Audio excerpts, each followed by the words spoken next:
Muy buenos días, sean bienvenidos. Vamos a comenzar nuevamente.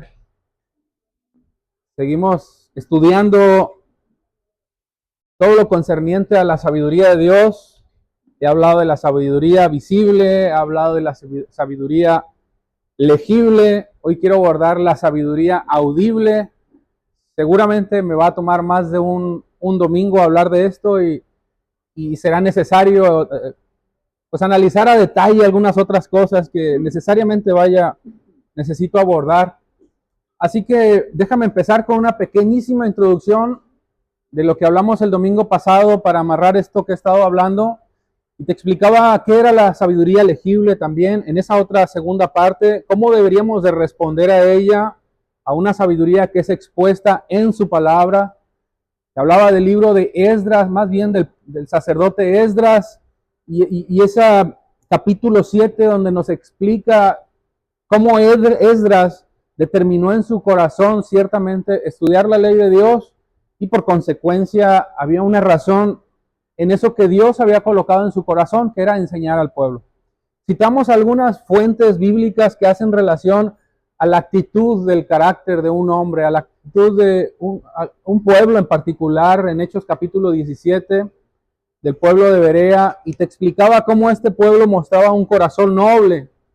Yo te decía que son actitudes que son que es una nobleza muy interesante y que deberíamos nosotros tomarla como ejemplo, porque esa nobleza no se refiere a una especie de ingenuidad o una nobleza engañosa en el sentido de que no son o no eran, en este caso, personas a las cuales se les hablaba y se creían todo, en pocas palabras. Eran personas que estudiaban lo que se les estaba exponiendo.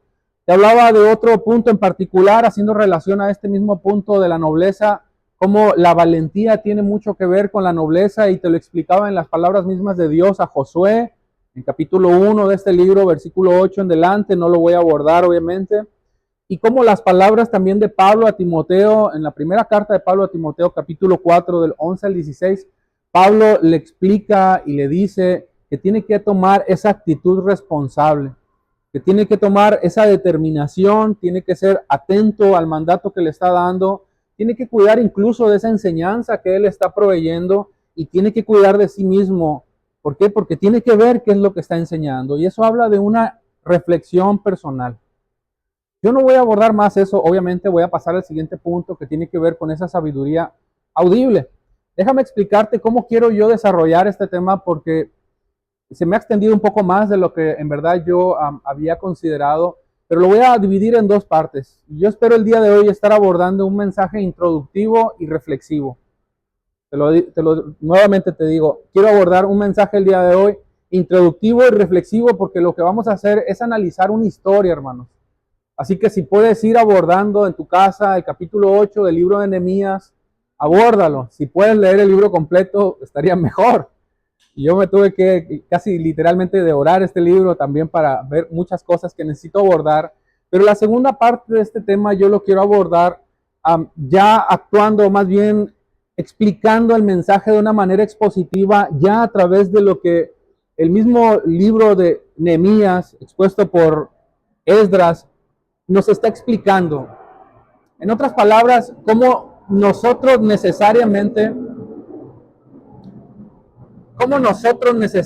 necesitamos aplicar estas palabras en esa historia que se presenta, porque ciertamente hay conductas, hay un entendimiento en la sabiduría de un pueblo, y escucha bien esto que te quiero decir, que supo entender perfectamente y con reverencia sobre todo lo que Dios estaba ordenando y cómo Dios en esa soberanía tan maravillosa estaba orquestando para que ese pueblo entendiera finalmente que la mayor de las desgracias que estaba viviendo ciertamente era un momento difícil en ese cautiverio que estaban atravesando y del cual habían sido librados, pero esa cautividad de la cual ellos habían vivido y habían salido, difícilmente había salido de su corazón hasta que ellos no habrían de poner atención a lo que Dios estaba diciendo.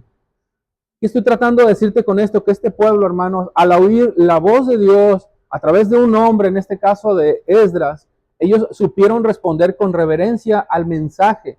¿Por qué? Porque escucharon con firmeza y con determinación lo que Dios estaba hablando. Y ese es el propósito, más bien, en ese sentido yo quiero desarrollar este tema en esas dos partes, pero ese es el propósito al cual yo quiero llegar, que al final tú y yo podamos mirar a la luz de las Escrituras y mirarnos a nosotros mismos y mirar nuestra conducta en relación, la Escritura, la palabra que oyes domingo a domingo, cómo la estás aplicando, con qué actitud estás viviendo. Y déjame, soy un poquito más específico en esto y empiezo por lo principal. Cuando hablamos de una sabiduría que es audible, ¿qué es eso? ¿Cómo lo entiendo? Muy sencillo, hermanos. Hablamos de audible porque es la sabiduría precisamente que nosotros escuchamos con nuestros oídos que han sido abiertos. Y esa palabra es clave porque tus oídos han sido abiertos. Hermanos, yo creo que esa es una verdad en tu corazón, es una verdad que tú ves en la vida de un pueblo que ha determinado creer en su corazón. Incluso tú lo ves en el capítulo 2 del libro de Hechos, una breve enseñanza que ahí Lucas expone a través de las palabras de Pedro y cómo Pedro al hablar, dice la Escritura, que muchos a través de lo que él habló fueron atentos al mensaje, pero sus corazones, sus oídos fueron abiertos. Por consecuencia, cuando yo hablo de un mensaje, o más bien de la sabiduría de Dios que es audible, afirmo, hermanos, afirmo que tú y yo estamos escuchando la misma voz de Dios a través de un simple siervo de Dios que se ha dedicado a hablar lo que Dios dice, pero aquí el punto está en que tus oídos han sido abiertos. Y nos identificamos a ese mensaje porque la voz del soberano se hace audible y nosotros la escuchamos, por consecuencia obedecemos. Y estas palabras me llaman mucho la atención porque son las mismas que utiliza Juan en el capítulo 18, versículo 37, cuando dice que aquellos que oyen su voz la reconocen y al mismo tiempo la obedecen, porque saben que es la voz de su Señor. O sea, la escuchan, y esa palabra escuchar, hermanos, ese verbo es tan profundo en el sentido que implica, por supuesto, un obedecer en ese sentido. Nuestros corazones han sido traspasados y en algún momento de tu vida, yo meditaba en esto, alguien te habló del Evangelio. Alguien te compartió el Evangelio, yo no sé de qué forma, yo sí recuerdo muy particularmente la forma en la que a mí me hablaron. Recuerdo algunos detalles, pero alguien te transmitió el Evangelio, tú lo oíste y por consecuencia iniciaste esa carrera de la fe. Esa carrera de la fe por alcanzar, y me gusta mucho esa palabra que utiliza Pablo en los Filipenses, aquel que primero lo alcanzó a él. Esto es a Cristo. Pero es vital, hermanos, con esto quiero decirte que es vital, porque a partir de ahí tú y yo necesitamos necesariamente exponernos a la palabra de Dios. Y cuando digo exponernos, me refiero a que necesitamos estar con nuestros oídos atentos. Yo meditaba esto en mi casa y en la semana que estuve reflexionándolo, porque muchas veces venimos a la iglesia, y permítame la analogía o simplemente este chistorete, ¿no? Olvidamos nuestros oídos en casa. O sea que cuando vengas, asegúrate de traer tus oídos, no solamente colocados, sino verdaderamente abiertos, para que entiendas lo que Dios te está diciendo. En este sentido, hermanos, el mensaje de escuchar se hace vital para nosotros.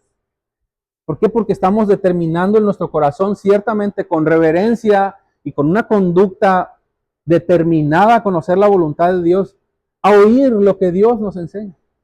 Y Romanos, el apóstol Pablo a los romanos, me gustan unas palabras que utiliza en este sentido en el capítulo 10. Yo te dije que iba a ser un mensaje introductorio, ¿eh? No he entrado al tema, está larga la introducción, pero la idea es que vayas entendiendo la idea, valga la redundancia.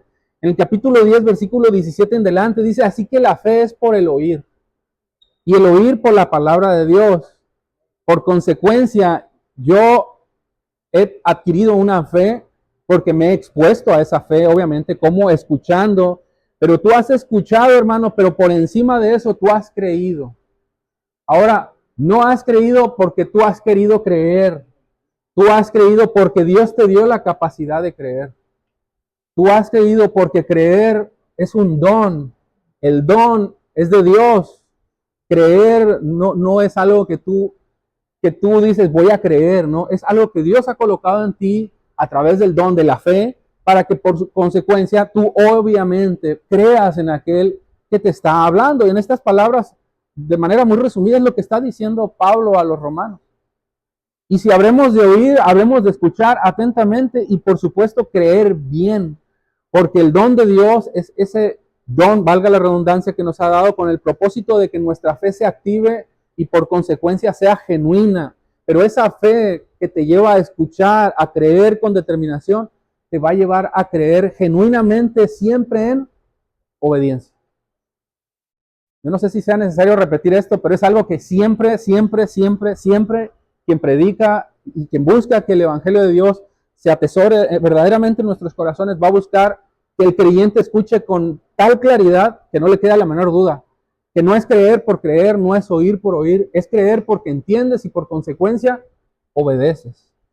Todo aquel que vive por fe sabe, hermanos, que la fe no se resume en oír, no se resume en lo que escucha o no se resume simplemente en creer.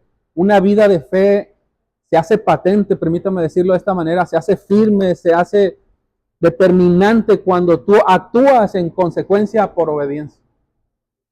Yo no quiero entrar en calidad de juez en este sentido, hermano. No, ni quiero que me veas en ese punto, por supuesto, no. Pero es lamentable cómo hoy gran parte, un gran sector de creyentes viven inmersos en un autoengaño, creyendo que con oír y con creer es suficiente.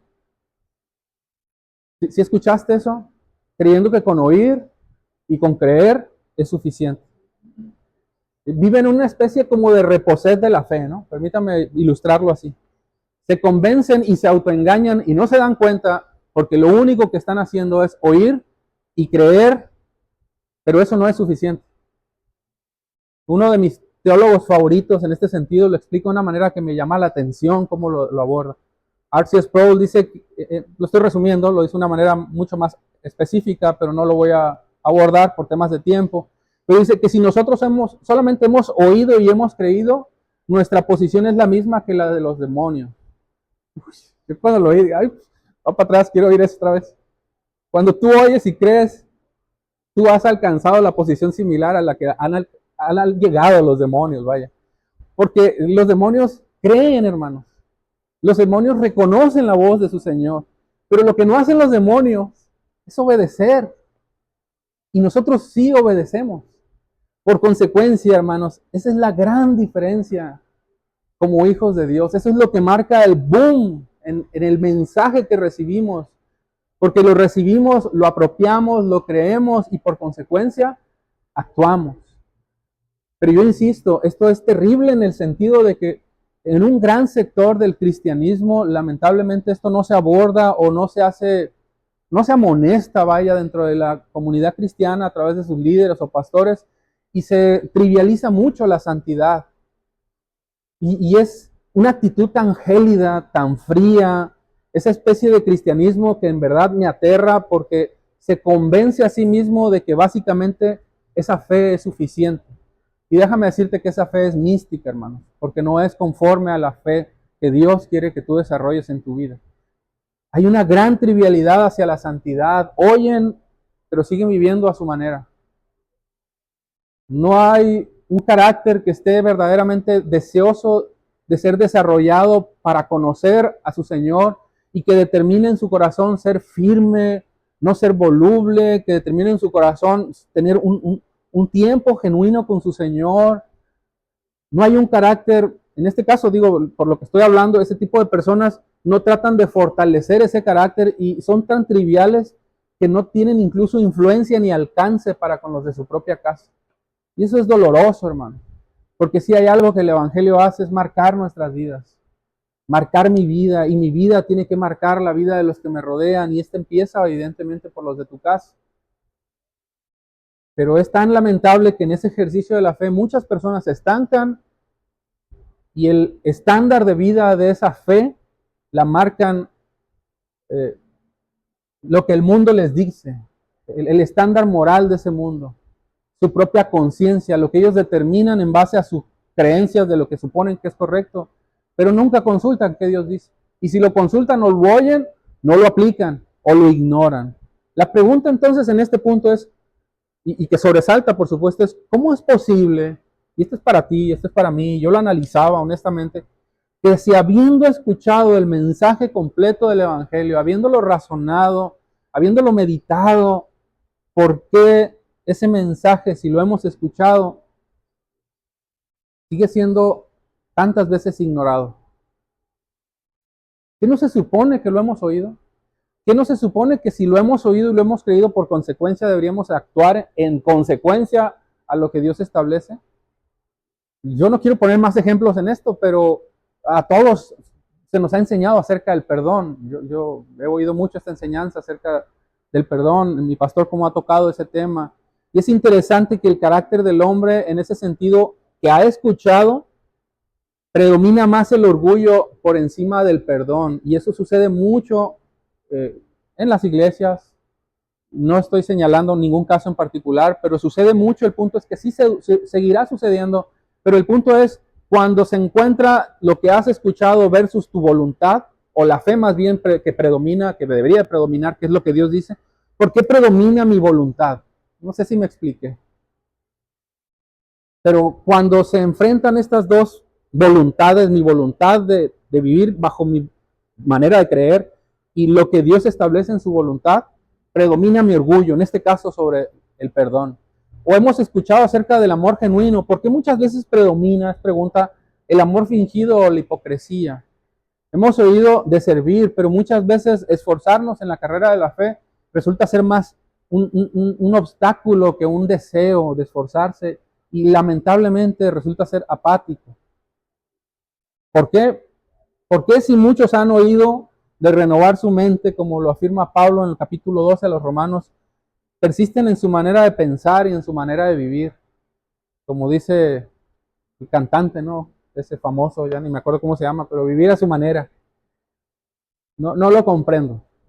Pero todo eso, hermanos, tiene que ver precisamente con una determinación, con una forma de escuchar el Evangelio que necesita ser radicalmente transformada. Porque si en verdad hemos escuchado bien, necesitamos actuar en consecuencia bien.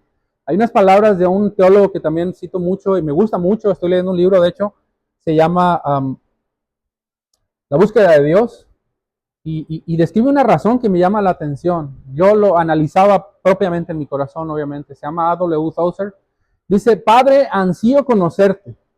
Wow, ahí cuando lo leí yo, wow, a ver, ¿qué me está diciendo? Pero mi cobarde corazón teme dejar a un lado sus juguetes.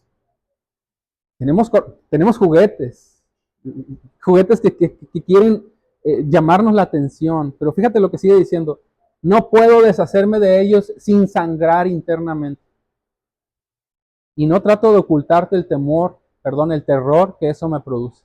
Vengo a ti temblando. Padre, ansío conocerte, pero mi cobarde corazón teme dejar a un lado sus juguetes. Este hombre es un hombre de oración. Si usted conoce un poco de su vida, es un hombre que, wow, a mí yo admiro mucho porque es dedicado a la oración y me gusta mucho su vida piadosa, que en sus libros y en todos sus testimonios que he oído acerca de él me hablan de una vida dedicada o consagrada a la oración. Pero lo que él está diciendo es que literalmente yo quiero hacer tu voluntad, Señor, porque yo la he escuchado, yo lo he oído, pero hay juguetes, en ese sentido metafórico hablando, que estropean, ídolos que hay en nuestro corazón que nos tienen fascinados, nos tienen encantados y nos hacen sangrar, porque nos hacen sangrar al momento de tener que renunciar a ellos, literalmente, espiritualmente nos duele. Esto es lo que está diciendo este autor. Y es bien interesante, hermanos, porque muchas veces nosotros, sabiendo que está mal, actuamos en consecuencia no de lo que deberíamos hacer, sino de lo que queremos hacer. Y verás, reflexiona tú en ese sentido. Yo me he tenido que colocar en ese punto, en el medio, y analizar. En algún momento, por ejemplo, cuando hemos pecado, yo me he analizado cómo fue que llegué a este punto.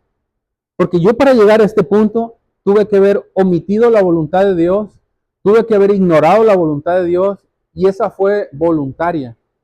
Fue algo que yo determiné. ¿Por qué? Porque en su momento, obviamente, Dios me ha dado la capacidad a mí de razonar, me ha dado un carácter que ha ido transformando, y en algún momento yo decidí hacer lo que no debía hacer, porque esa voluntad que se impone o desea imponerse por encima de la voluntad de Dios, operó de tal forma que ignoró la voluntad de Dios. ¿Y cómo llegué a ese punto? Eso es importante analizarlo. Porque para saber cómo llegaste a ese punto, tú necesitas necesariamente ir reflexionando en lo que te llevó a ese punto en particular. Hermanos, yo creo que el capítulo 8 de Nehemías que vamos a estudiar nos señala una serie de acontecimientos de un pueblo que de verdad a mí tocó las fibras de mi corazón. Y yo anhelo que esa realidad que vi en ellos, en ese momento histórico, en ese momento que fue trascendental para un pueblo que fue liberado de su esclavitud, nosotros lo podamos aplicar en el contexto literal para que lo podamos vivir y de la misma forma en la que ellos fueron libres de una opresión, de un pueblo tirano que los tenía, pues ahora sí que a prisioneros, pudieron ellos finalmente ser libres también, pero de esa voluntad de vivir bajo sus formas, bajo sus métodos y finalmente descansar en la voluntad de Dios. La reacción de este pueblo, hermanos, al escuchar el mensaje, lo que te estoy tratando de decir es que los hizo libres. Y me hace nuevamente pensar y repensar cómo un pueblo, y en este caso lo aplico de manera personal, como un pueblo que se expone, al consejo de Dios de manera audible, debería de responder en su corazón al consejo que está oyendo en su palabra. Yo ahorita te estoy exponiendo el Evangelio. Te estoy exponiendo el Evangelio. ¿Cómo se supone que tú deberías de responder? Bueno, este pueblo del cual que yo te quiero abordar, destaco entre muchas otras cosas, y esos son puntos que voy a abordar, es la devoción que tuvo para exaltar la palabra que en ese momento fue ministrada. Fue la reverencia que tuvo para ser sensible en su corazón al mensaje. Fue la actitud, otra vez tengo que mencionar ese comportamiento, esa actitud noble en tener un anhelo por escuchar el mensaje de su Salvador y no he abordado que para escuchar el mensaje de su Salvador a través de un simple siervo hubo tantas dificultades, tantas cosas en el medio que fueron oposición para que no escucharan, obviamente, pero que al final ellos pudieron escuchar y con todo su corazón determinaron, fíjate bien esta palabra, con arrepentimiento y lágrimas, volverse al Señor. Estas palabras que yo encuentro o esta enseñanza que yo encuentro en el libro de Nehemías me hace entender, hermanos, de manera muy personal, cómo deberíamos nosotros colocarnos en perspectiva y mirar a ese pueblo a través de esa conducta tan asombrosa, realmente es asombrosa. Lo vamos a leer. Yo te pido por favor que tú vayas abordando el capítulo 8. Yo no lo he tocado porque el capítulo 8 te explica de una manera muy sencilla, muy suave, cómo este pueblo fue determinado a escuchar, que es algo que yo estoy enfocando en la sabiduría de Dios, a exponerse, pero con convicción, hermanos, y determinación en su corazón, adorar al Dios de esa palabra que se estaba exponiendo. Adorar a Dios con un genuino arrepentimiento, con una pureza de fe, con una conducta tal, hermanos, que fueron conducidos nuevamente al arrepentimiento. Y yo creo que nosotros deberíamos de ser expuestos de esa misma manera al mirar en perspectiva a un pueblo y mirarnos a nosotros mismos siendo el pueblo de Dios o su remanente el día de hoy. Porque se trata de un ejercicio de fe. Esto es bien interesante. Que comienza en la disposición de tu corazón. Otra vez, ¿no? Volvemos a la disposición del corazón. Hermanos, conocer al Señor, escuchar al Señor, determinar seguirle, es un ejercicio de fe. Dios te ha dado la capacidad de creer, lo decía hace un momento. Pero esa disposición la tienes que comenzar tú. Me refiero, y cuando te leía la carta de Pablo a Timoteo en el capítulo 4, cuando le dice, persevera en lo que has aprendido, yo te decía, es tu responsabilidad. Analízate, escudriña tu enseñanza, cómo la estás viviendo, es tu responsabilidad. Y yo por eso mismo, hermanos, te llevo para que en ese ejercicio de la fe tú mismo comiences a meditar. Por ejemplo, hoy vamos a adorar a Dios. Estamos adorando a Dios. Yo te preguntaba hace un momento si no habías olvidado de manera jocosa tus oídos. Porque, hermano, tienes que extraer tus oídos. Tú vas a cantar en un momento más. Hermanos, tienes que saber que estás cantando. Tienes que entender tienes que razonar qué estás cantando. Vamos a cantar canciones preciosas en un momento más. Tienes que entender que al tú ser expuesto a la voluntad de Dios, al escuchar su voluntad, tu fe debe de responder con seriedad a su palabra. Yo voy a dejarlo hasta aquí, ya me ganó el tiempo, pero por favor, tú tienes una tarea, y lo dije hace un momentito. ¿Cuál fue? ¿Leer qué cosa? Nehemías 8. Hermanos, léelo. Léelo, por favor, léelo. Y si puedes leer en todo el libro, mejor. Pero si puedes, por favor, lee este capítulo. Considera el hecho de que sus oídos, y eso me llama muchísimo la atención, dicen que estaban atentos a la ley de Dios. Y que eso genere en ti algo que te haga meditar genuinamente en tu devoción, en tu seriedad, al mensaje y a todo lo que se viene preparando para que el día de hoy tú te presentes con dignidad, con un corazón genuino a adorar a tu Señor. Amén. Padre Santo, nos falta, sin duda alguna, Señor, conocer muchísimo de ti. Pero es precioso que en este peregrinaje, Padre, vamos creciendo y vamos desarrollando nuestros músculos espirituales de tal manera que podemos ir ampliándonos en conocimiento, pero sobre todo en una actitud reverente, en una actitud de obediencia a tu palabra. Porque en eso se resume todo esto, Padre. Temer a ti, obedecer tu palabra y seguirla, Señor. Permítenos como hijos de Dios ser diligentes en estas palabras, ser atentos al mensaje, un mensaje que no se puede resumir simplemente en oír o en creer, sino que necesitamos con todo nuestro corazón disponer todos nuestros sentimientos, todas nuestras emociones incluso, toda nuestra inteligencia, nuestras capacidades y esfuerzo para obedecer tu palabra y hacer tu voluntad. Por favor, te lo rogamos, te lo pedimos y guíanos en este mismo sentido. En el nombre de Jesús. Amén. Bendecido día, hermanos.